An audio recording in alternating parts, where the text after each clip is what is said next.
You're listening to the Braver Angels podcast, a new way of talking politics.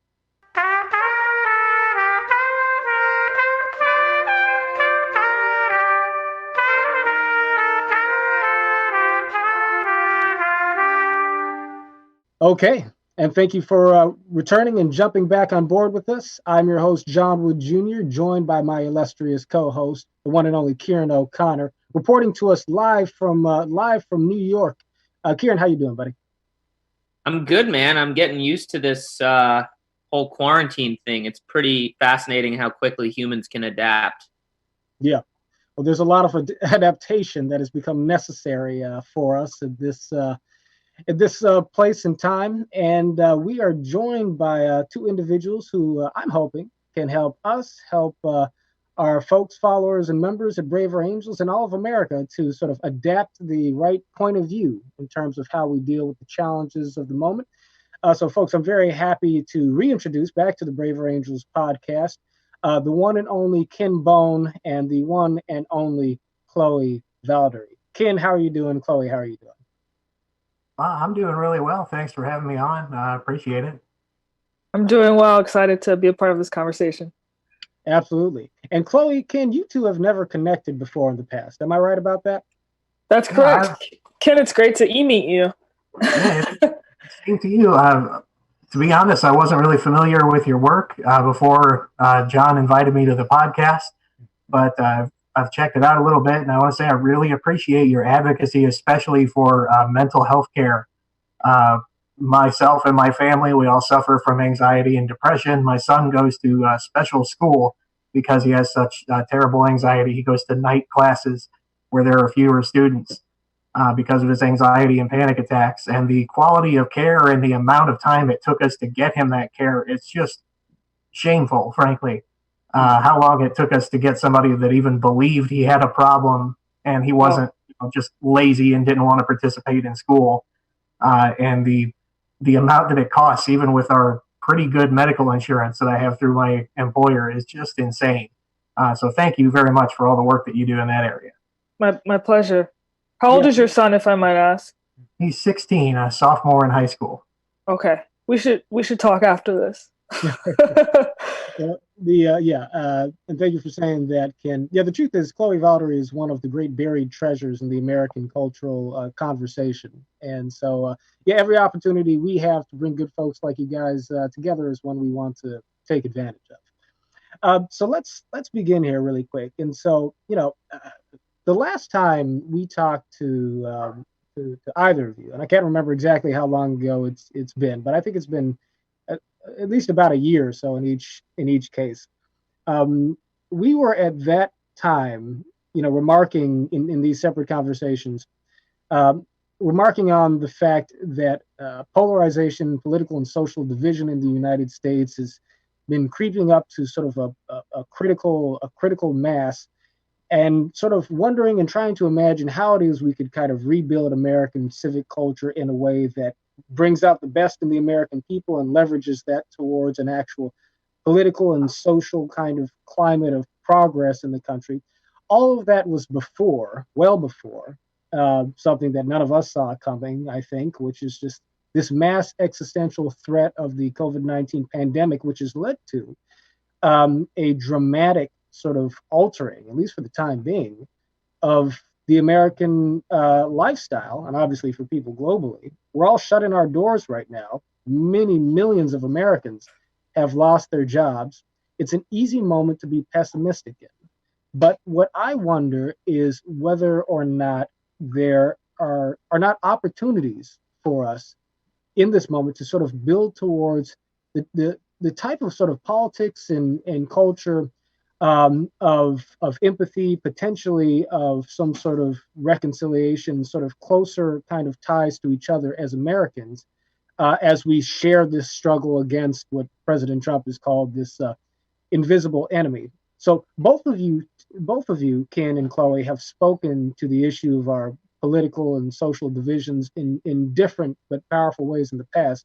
I kind of want to get to some of your different points of view and statements going back in time a little bit. But to start off with, Ken, do you have any instincts about the moment that we are in terms of maybe any of the doors that are opening or closing, with respect to the progress that we might make towards that more perfect union?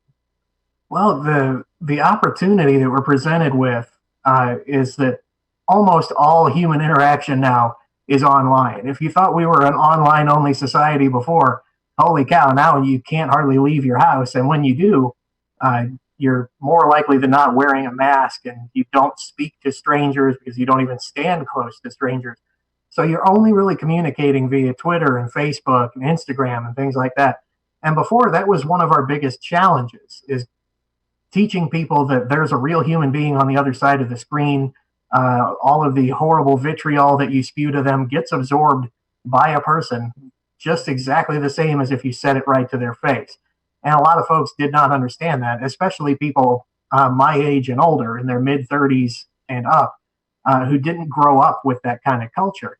But now the opportunity is, since all of your social interaction is now through that medium, I'm hoping that this kind of shock of being submerged in this all online interaction will start teaching people, like, maybe they will realize that they're interacting with other human beings, since it's the only way they can do it.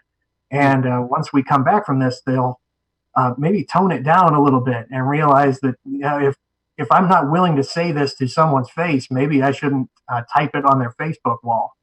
Mm. Well said. Chloe, is this a moment for the cultivation of more constructive habits? What doors are opening? What doors may be closing in your view? Well, it's interesting. I think with regard to social media platforms in general, and to echo Ken's point that we're way more, interfacing with each other digitally as opposed to physically or in person. I think we have an opportunity in the sense that I remember a couple weeks ago I was on Instagram, and you know how you can see people's Insta stories, and sometimes, pre-COVID-19, when people would upload their Instagram stories, and they would sort of like chronicle, let's say, an entire concert or some event that they were going through in their day, some exciting event, and it would sort of be like 20 different sort of clips. I know for a fact that I would totally like basically swipe through all of those clips. Like I would look at the first one and then I would just sort of fast forward through all of them. Now, when I see my friends' Insta stories, I find myself, if there's like an event that they're doing sort of like in their house, whether it's cooking or something like that, I watch the entire thing. And that's a habit that I've noticed for myself has changed. And what that's taught about me is that during this time, I'm really being more patient. And I'm also paying attention more. And it's those little things, because I think we take those for granted. We can tell ourselves, we can assume it's not that big of a deal that habits like those are changing, but I actually think that it is a big deal. It's the subtleties that make all the difference.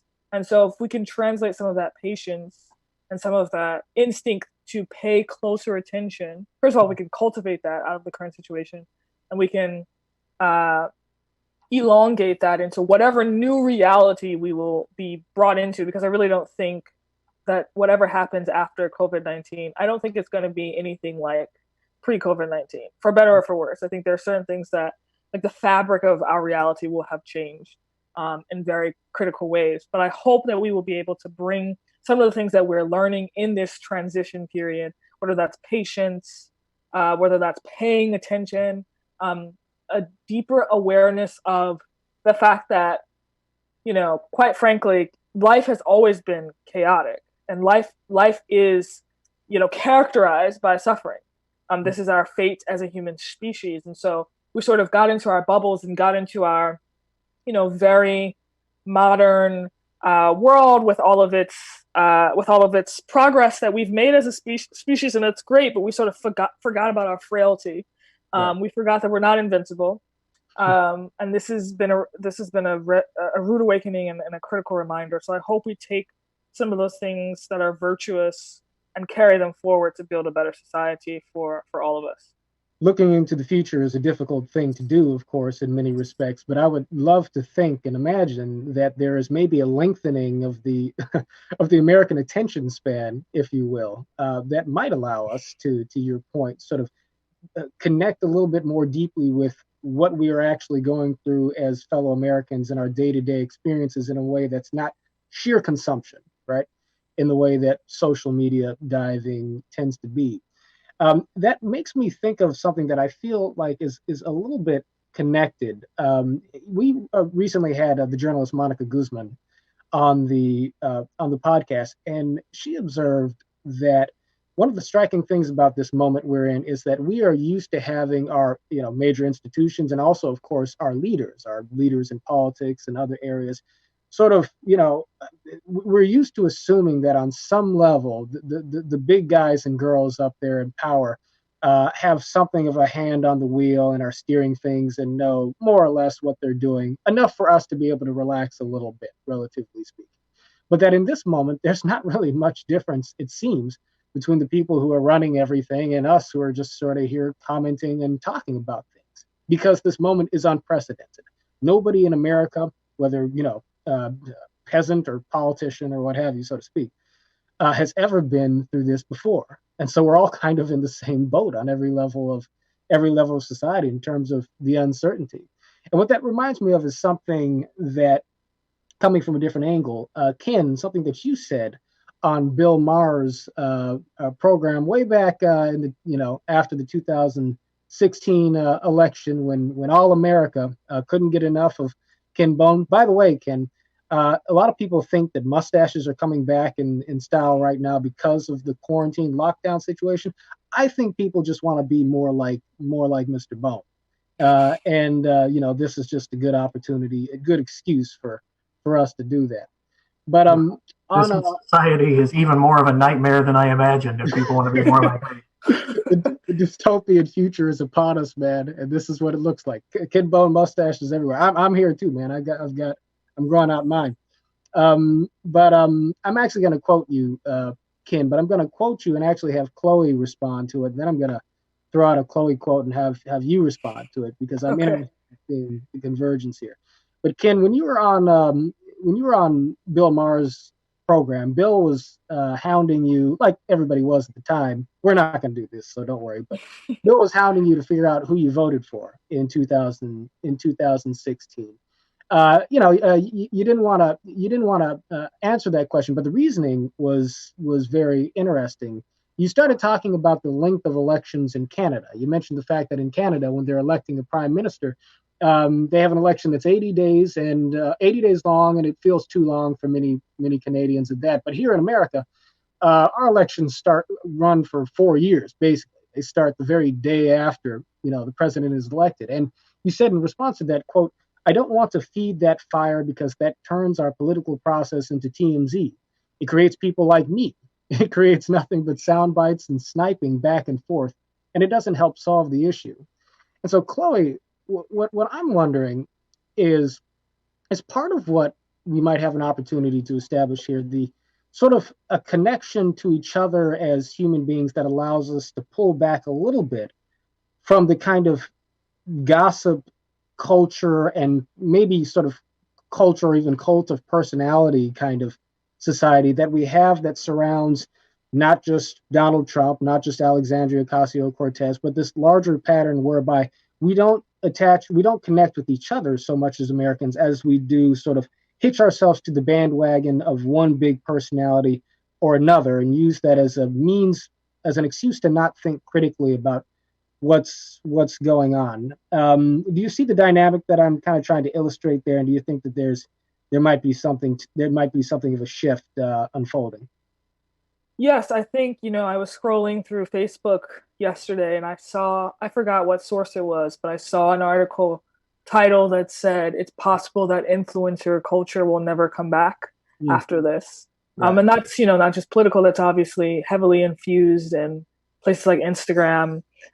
It will be interesting to see in general how celebrity culture fares after this, because I think celebrity culture today is wrapped up with our instinct for consumerism, for hyper-consumerism, the need to just consume all the time, has been a part of our culture for a very long time, and that's and part of a product of our productiveness as an economic powerhouse. Conspicuous consumption has been really, I think, seen as a virtuous thing in some cases, especially when you look at some of the politics of the 80s that were trending at that time. And so I think that because COVID-19 has put in sharp relief, again, the existential nature of our beings, which is that we are fragile, we are frail, we are all going to die, we are all mortal, and we have seemed to forget this.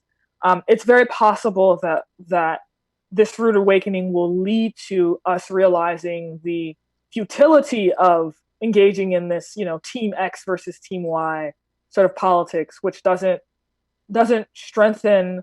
It strengthens neither Team X nor Team Y, and leads to a weakness and a weakening of the country.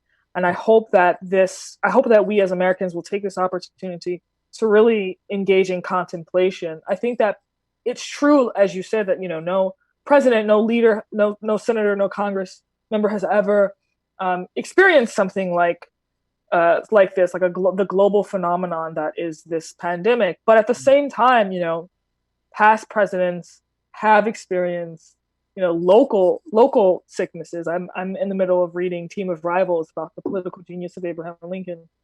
And it's so fascinating to me, the dichotomy between that level of leadership and the level of leadership we're seeing today. Back then, folks, there would be seasons of typhoid, right? There would be seasons of tuberculosis where all of a sudden your youngest children would die, your relatives would die, and people were in leadership at this time, so they had to carry both the weight of the country and the weight of their loved ones dying. And they did it often with grace and with incredible honor and with incredible wisdom. So it's not as if, number one, we're incapable of doing this, and it's not as if we haven't done it before. But I think we need to be reminded that this is also a spirit that has been part of our culture. It's not just conspicuous consumption or consumerism that has been a part of our culture. And we've forgotten that there are other elements, more transcendent elements that are part of, the legacy of America. And we really need to tap into that. And I think part of the reason why I'll say this one last thing, why we've lost sight of that is not just because of the celebrity culture that has infused our politics, but also because of the cynicism that has infused our politics. When cynicism infuses the politics, the people have no sense of wonder anymore. And if there's no sense of wonder, then there's no sense of hope, and everything is sort of a race to the bottom. So I think if we tackle both of these trends, the consumerism aspect and also the lack of a feeling of wonder, a lack of a belief in transcendence, I think if we can tackle that, if we can use this moment to tackle that and to address that, then we can get back to that type of leadership that we saw in the past. Well, at the heart of our work at Braver Angels is a focus on, you mentioned the sort of perils of our being stuck in a Team X versus Team Y mentality. At the heart of our work at Braver Angels is to sort of dig into the transcendent values that kind of run beneath the differences in the political ideologies, to sort of unearth those, to articulate them, to make them real in our conscious understanding, so that we can show Americans that we are all on the same team ultimately, that there's a political process within which competition and fierce competition is necessary, but it is meant to produce outcomes that inch closer and closer to the common good, right? But achieving that sort of shared framework for understanding who we are as people is a tough process, and there are interesting dynamics to it. Chloe, when you were, let's see, I think this is a quote that I pulled from watching you sitting down with Dave Rubin. So when you were being interviewed on the Rubin Report, you talked about your background, and if I'm remembering correctly, you got involved in advocating against anti-Semitism as an organizer and an activist as a college student at the University of New Orleans. Is that correct? Yes, that's correct. Right. And so you talked about your experience in that advocacy community. And part of what you said in the interview was, quote, we in the community were confusing two different things. The first question was, how do you combat anti-Semitism? with the question of how actually to get people to fall in love with Israelis, right? And so the way you sort of explained that was that it's a difference between fundamentally how do you get people to stop hating versus how do you get people to start loving each other. That is right. Absolutely, yeah. And so there's been an approach taken to depolarization, you might say, which I think is focused on getting people to be more civil and respectful. But ultimately, the thing that maybe allows us to endure the most is having some honest uh, uh, affection, or at least basic sort of genuine respect for one another.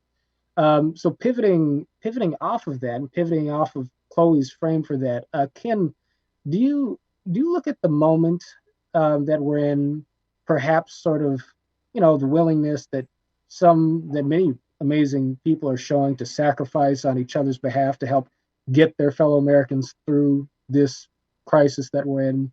Do you see this as being an opportunity within which maybe we could graduate towards something closer to actually loving your fellow Americans, or having some genuine respect, as opposed to just not hating each other as much as we did yesterday? That's probably an idealistic question, but what do you think?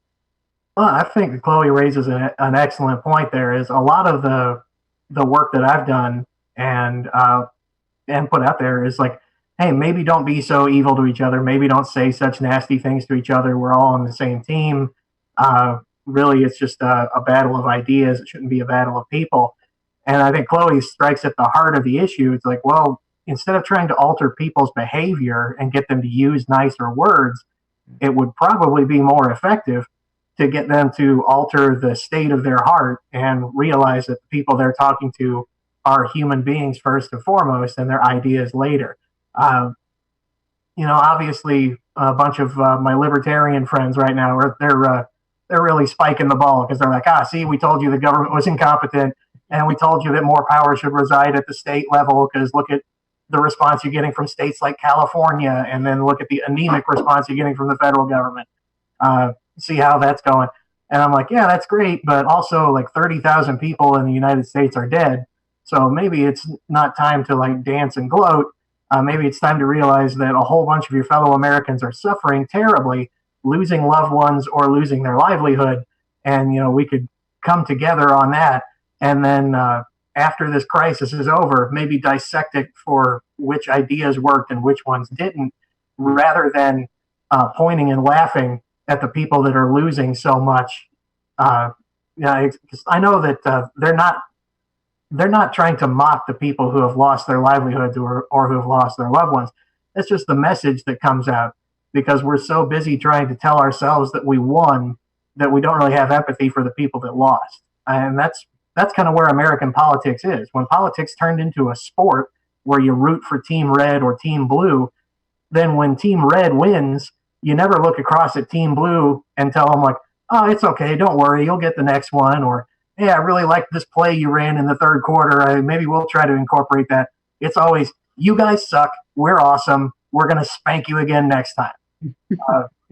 So maybe that makes me think of the day after the election coming up. So November 5th, and that's something we've been focusing on at Braver Angels, because regardless of who wins, whether Trump is reelected or whether Joe Biden is elected, are folks really going to have the country they want?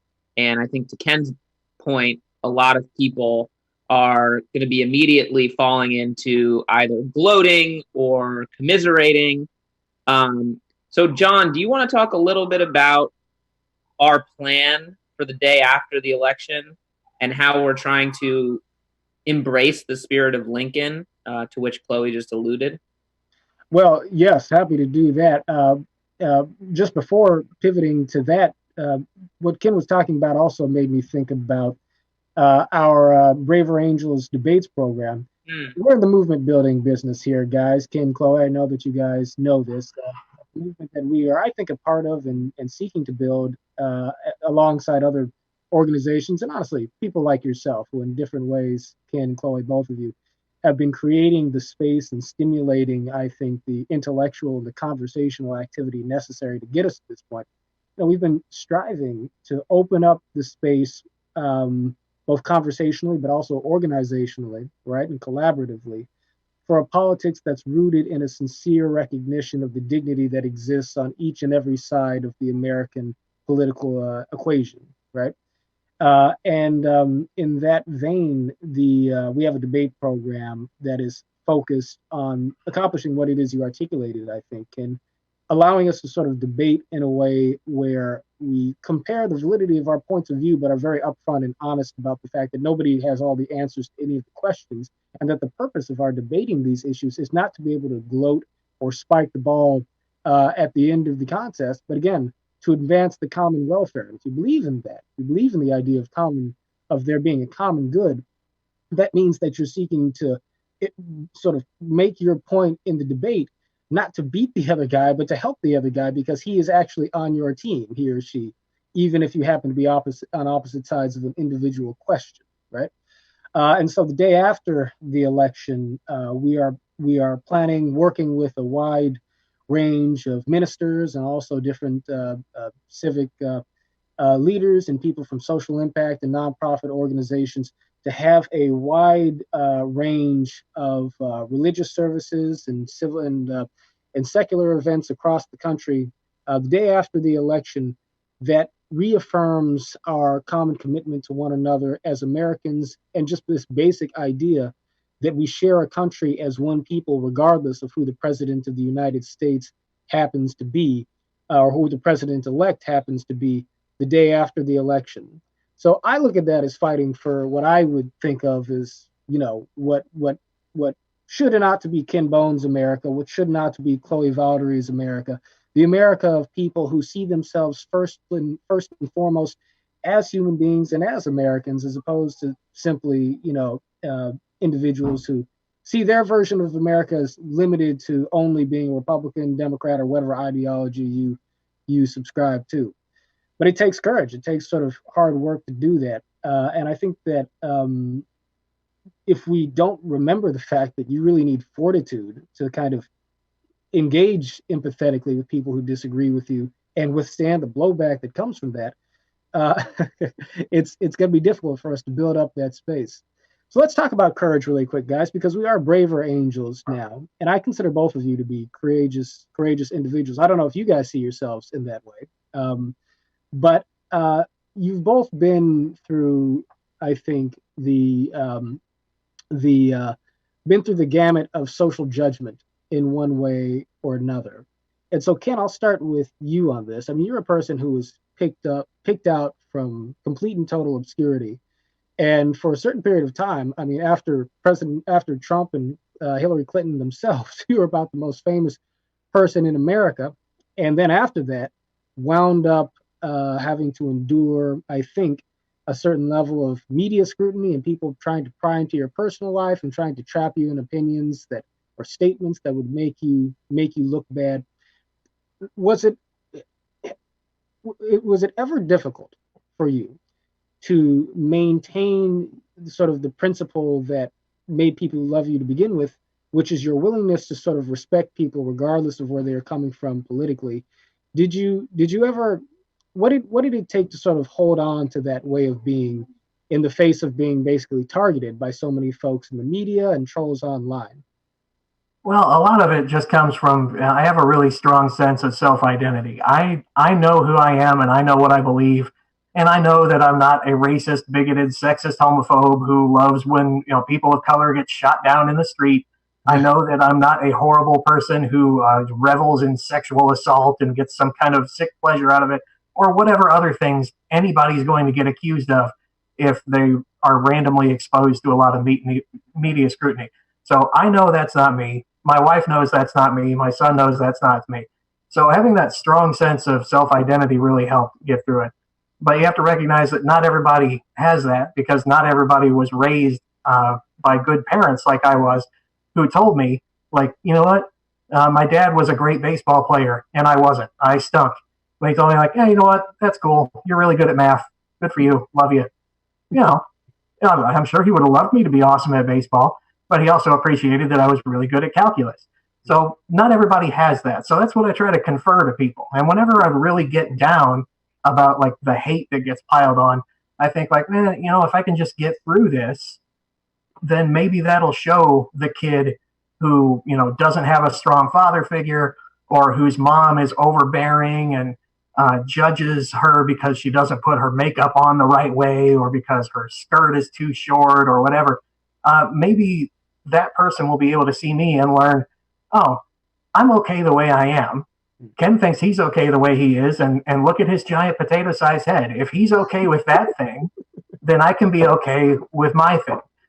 So that's, I know that's kind of a Mr. Rogers-y schmaltzy response, but that's how I got through the tougher times, is realizing, like, in my own small way, maybe I'm helping people by just enduring some of this hatred and knowing that it's not true. It's, it's disingenuous. It's people trying to generate clicks by saying, by taking words out of context or whatever.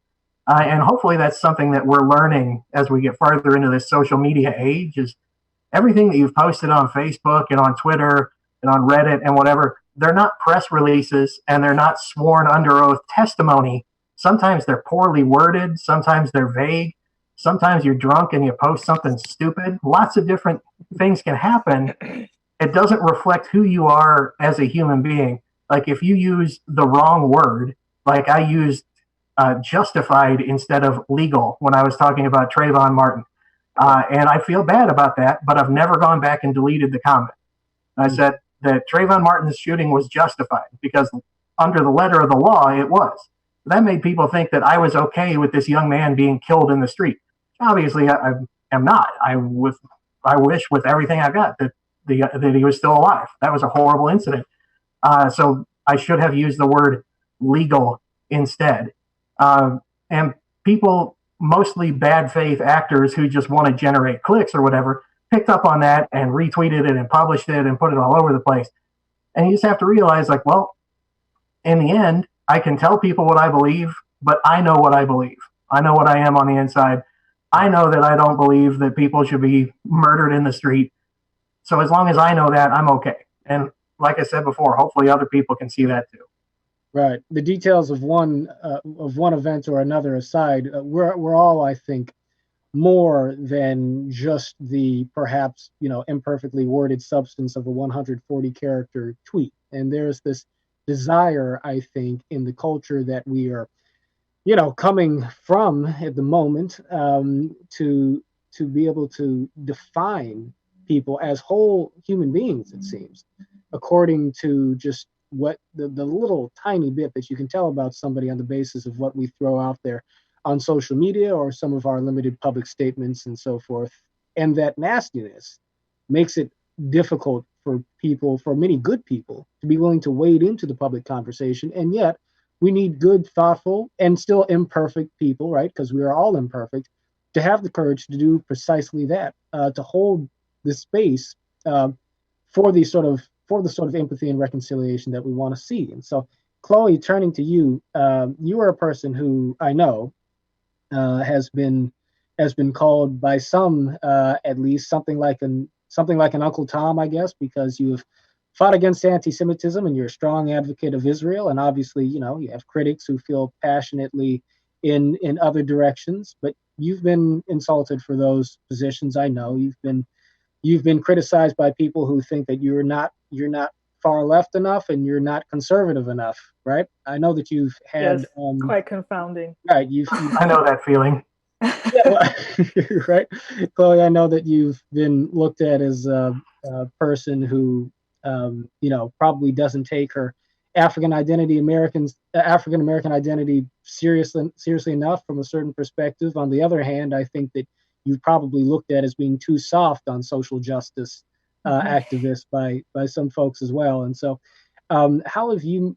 Where does courage come in for you in maintaining your moral center, in continuing to engage and acknowledge the dignity that exists on all sides of our political and social spectrum as Americans, while still withstanding the fact that you're also getting criticism, and maybe sometimes mean criticism, from some of these different places?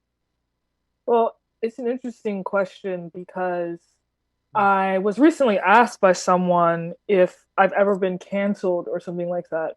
And I said to this person, it's actually interesting. I don't think I have ever been canceled. Actually, I think I'm too nonconformist to be canceled in any direction.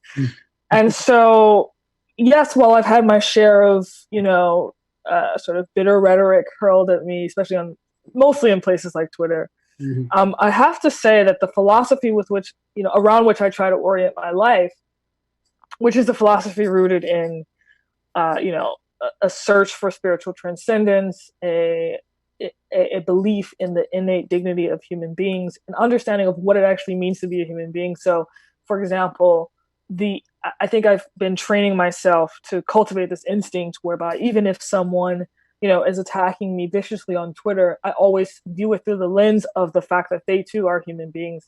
And some of the heroes in my life are people who have literally, gotten members of the KKK to leave the KKK. So my understanding of the human condition is so, I think, developed and more complex than when I was like in college, for example, just because of the experiences that I've had and the reflection that I've done since then. That even though I'm, obviously saddened often by some of that rhetoric I get, I'm also just constantly viewing it through the lens of that human aspect, that human element. And as a result, I think I more or less tend to have empathy. And even when I'm responding to those people, when I choose to respond, I try to temper my response and root my response in a way that's informed by that empathy and informed by that awareness of the human condition, informed by the fact that, yes, this person has limitations, but I have limitations as well, because that's what it means to be a human being. And so it ends up becoming a self-fulfilling prophecy, because there's nothing that anyone can say or do that is outside the realm of human possibility. And so once you are anchored in that understanding of life itself, I think it's very hard to, it's a win-win philosophy. I think of, for example, when during the civil rights movement, several teenagers and college students would go into diners and refuse to leave the diners until they were served, to fight for integration. But prior to doing that, in order to withstand some of the blows, both physical and verbal, that they would receive, they would be trained in stoicism and practicing stoicism, which is all about, emotional regulation, getting behind your thoughts and allowing your emotions, experiencing the emotions, not suppressing the emotions, but understanding that all things pass. So they were trained in stoicism, and they were also trained in a radical conception rooted in Christianity, which is the concept of agape love, which is the idea that you should have, unconditional love for a human being merely because a person is a human being. And so those two things combined, they literally trained themselves not to fight back physically when they were attacked physically in those diners. And that, I think, is a picture into what being aware of the multidimensional nature of the human condition can allow you to do, can allow you to withstand, can allow you to overcome. And so, compared to those guys and girls who were who were braver angels, I'm not going through anything crazy. So, I look to them as a model. I look to them as an example, and I think that is really what gives me courage in the process. Yeah, indeed. The philosophy of nonviolence is one that has had a great deal of influence in the evolution of better, now braver angels. We, I think, have been, many of us, moved and persuaded by this idea, and I can certainly say this about myself, that love, and by the way, love, you just used the phrase agape, Chloe, agape love.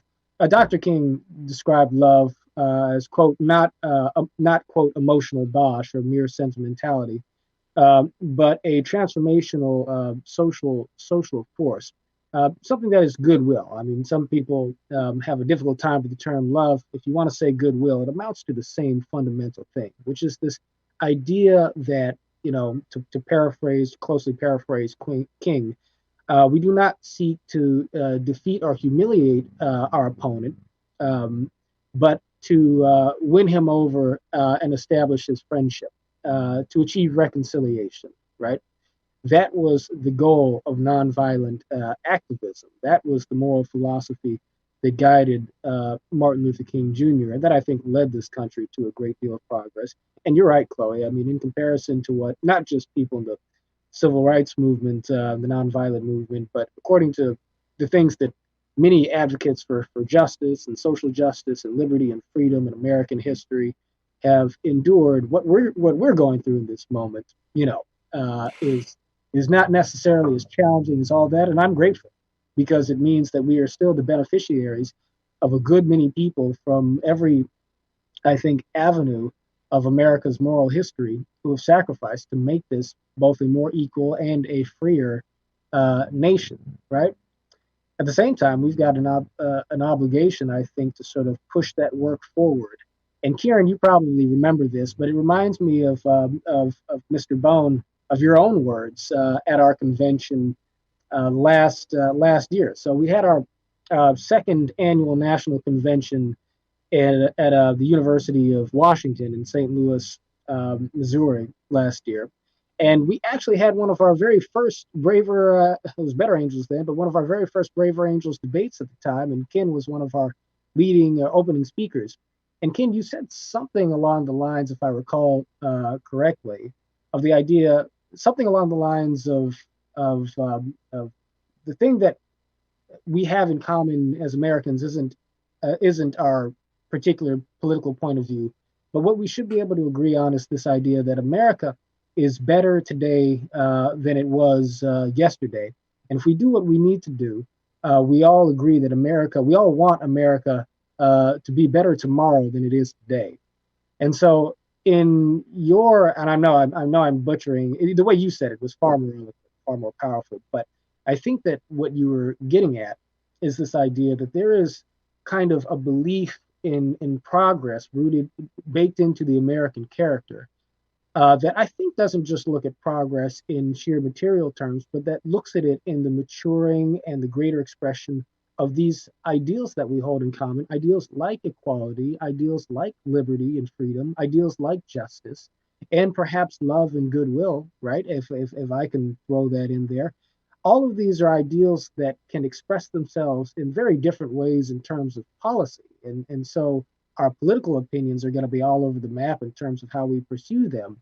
But if we can remember that we're all seeking the common good, that is as American a sentiment as you can possibly have, I think, and something that we might start to remember, especially if we push each other to do so, in the context of this moment. So, Ken, could you revisit that sentiment for me and tell us, do you think that what you said at the convention a year ago still applies today? I think it absolutely does. I mean, every day since the signing of the Declaration of Independence, I think America has gotten overall on a trend better. There are going to be days when it's worse. There are going to be days of tragedy. There are going to be days of injustice. But on an overall graph, we're going from less equal, less prosperous to more equal and more prosperous as a society.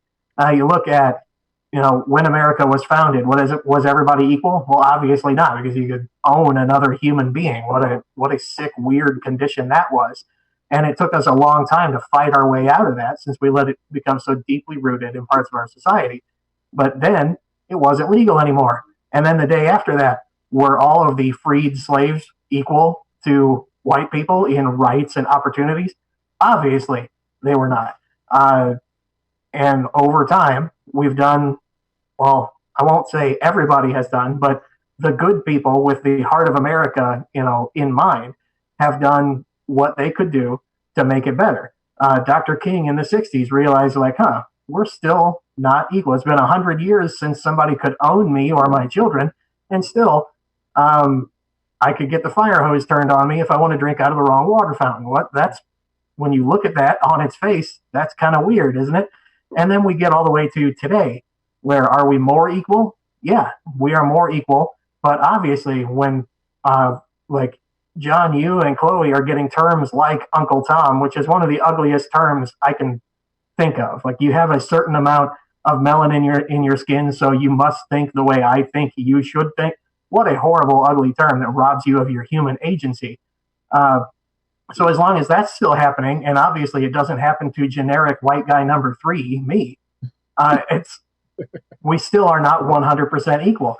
But thanks to the efforts of people like yourself and Ciaran and Chloe, we are starting to overcome that. And you overcome that through, I believe, Chloe's idea of changing people at their heart.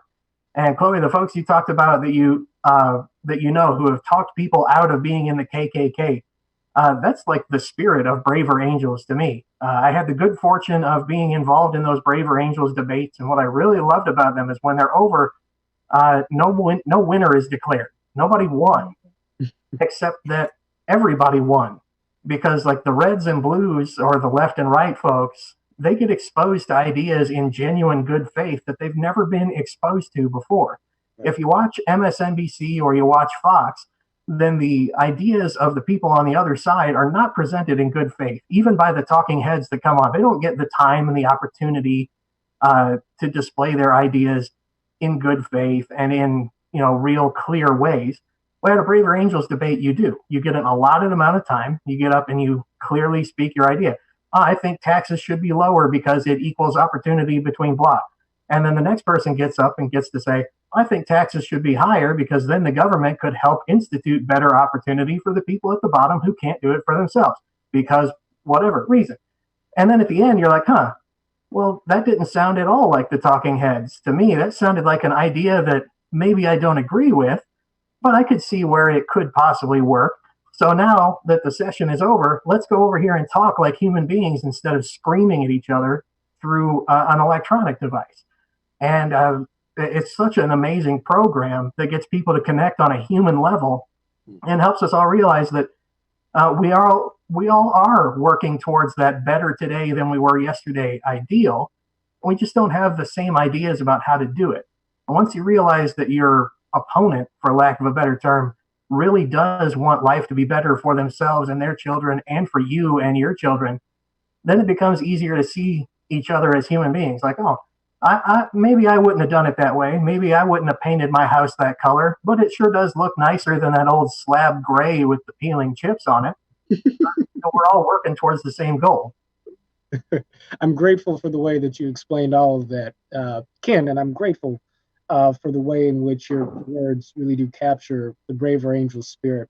And speaking of that spirit, and by the way, I feel sad because we're coming to the closing minutes of our conversation. This has really been one that's been moving and powerful, I think, for Ciaran and I, and I'm sure for everybody who's going to hear this. But very quickly, and after that, we'll move to some last remarks from you both, Ken and Chloe. But Ciaran, to pick off of what Ken just explained, what can you say to our listeners and subscribers and folks who aren't already involved about how they can get involved in Braver Angels work, how they can help us and Ken and Chloe and all of our like minds and hearts in this country to work with us at Braver Angels to build up this beloved community and this more perfect union that we are looking to establish during the time of COVID-19 and well beyond. Yeah, definitely. I'd love to run through some of the things we're doing as we bring everything online. But first, I just wanted to bring it back to the current moment we're in and the opportunity and challenge with which we're confronted. And I think what Chloe was saying earlier about how has this changed our reality, I think really resonated with me. I know that I've felt more present, more aware of my surroundings, more in tune, able to access new perspectives, able to sort of more fully be aware of focusing on what one can control and surrendering to that which one cannot. And that, of course, all comes in the context of increased anxiety and increased uncertainty and neuroticism and fear and isolation and mistrust. But I do think there is a unique opportunity. And I have to say that it's been remarkable to the extent to which Americans have followed the social distancing guidance. I think the original models that came out that estimated that I think, between 100 to 240,000 Americans would die even with social distancing, that was predicated on an adoption rate, so to speak, of 50%. But I just read an article saying that actually it's been 90%. And so I think that speaks to the fact that we might actually have more social solidarity than we think. And that has been peeled back and revealed by crisis. And I think, to take a historical perspective, that's often what happens. Adversity is what reveals genius. And so I've been heartened by that because, going into it, I wasn't quite sure that that's the way things were going to go. And who knows, what's in the future. But I just think this has been a moment in which we've been forced to look inwards. And through doing that, I think we've become more deeply appreciative of our common humanity. And so we'll see how that plays out in the social, economic, and political arenas. But that's something that I'm choosing to focus on and meditate on and to be grateful of. And I think that if this conversation is resonating with our audience, and I think it will, just because Ken and Chloe, I think you guys are just so compellingly able to articulate these feelings and thoughts that we have at Braver Angels. But I think sometimes John and I get so close to the work that it's just so helpful to kind of have folks on who are, on the thinking about things in the same way, but also kind of a little bit apart from it. And it's just sort of very refreshing. Folks can get involved. We're taking all of our work online. So before coronavirus, the vast majority of our programming was predicated on face-to-face citizen depolarization, in-person gatherings, the Better Angels, heretofore named Better Angels debates that Ken mentioned. Obviously, with COVID-19, we've had to indefinitely postpone all of our in-person gatherings and take everything online. And that, too, offers both challenges and opportunities. Obviously, in some ways, it's hard to mimic that same level of intimacy that you can achieve with face-to-face engagement. But at the same time, you're also able to scale work a lot easier, to have a debate with 600 people where you break down people into different Zoom breakout rooms. You're able to bring together people from vastly different geographical areas who are divided normally by race or class or ideology. I mean, we can have a debate with people from wealthy Boston suburbs and rural Louisiana. It'd be pretty hard to organize that in person unless you had a lot of money. So there's a lot of opportunities. We're bringing everything online. Our flagship thing right now is a weekly Braver Angels debate. We've been talking actually about coronavirus, about the media, and we're going to be bringing all of our programs online. So red-blue workshops, depolarizing within, family and politics, one-on-one red-blue conversations. All of that stuff is coming online, and in some ways it's good because we've been hoping to do that anyway. But this has been a bit of a kick in the pants to do that. So, I'd encourage folks who are interested in doing this and sort of interested in doing what Ken just laid out, a venue that's not cable news, that's not what you're hearing on Twitter, that's not what you're hearing coming out of the candidate's mouth, that really is bringing things back to we the people, which is sort of what we're all about. So yeah, just go to the website. It's pretty easy to sign up, and we hope you get more involved because, after all, most of us are stuck at home glued to our screens anyway. That's right. Yeah. So sign up, become a member, get all of our updates so you know what's coming down the pipe. Ladies and gentlemen, in terms of upcoming workshops, Braver Angels debates, follow us on social media at Braver Angels on Twitter, Facebook, and Instagram, and help us build a house united. So for each of you guys, Ken, Chloe, thank you very much. 30 seconds. Tell the audience, what is your vision of the America that you want to see coming out of COVID-19? What could Ken Bone's America look like if we do things the right way coming out of this crisis and maybe after Election Day? Well, so much of what I've focused on over the last several years is getting people, like I alluded to before, to realize that there are human beings on the other side of the screen.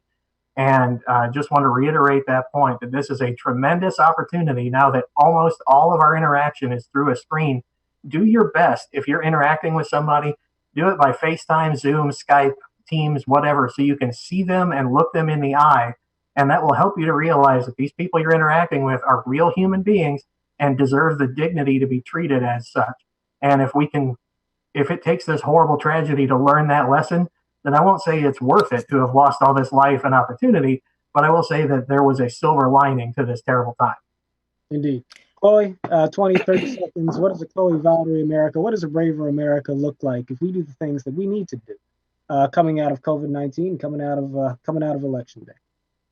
Yeah, so just to piggyback off of that, I'd say it looks like Americans slowing down and being patient with each other, being patient with themselves, realizing that we're human beings, not political abstractions, which means that we're all imperfect. We all carry baggage with us. We all have to deal with, the full range of human emotions that we encounter as we navigate the challenges and obstacles that life brings to us.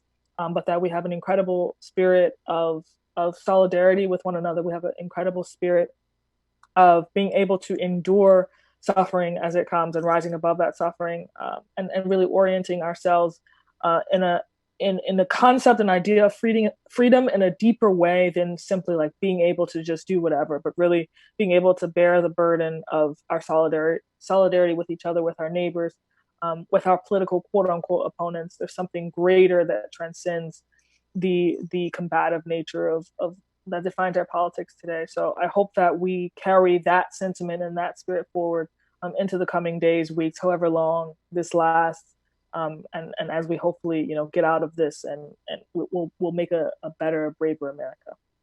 Well said. Ken, Chloe, Ciaran, as always, love you all. Let's move forward. We are building a house united. Thanks for listening to the Braver Angels podcast.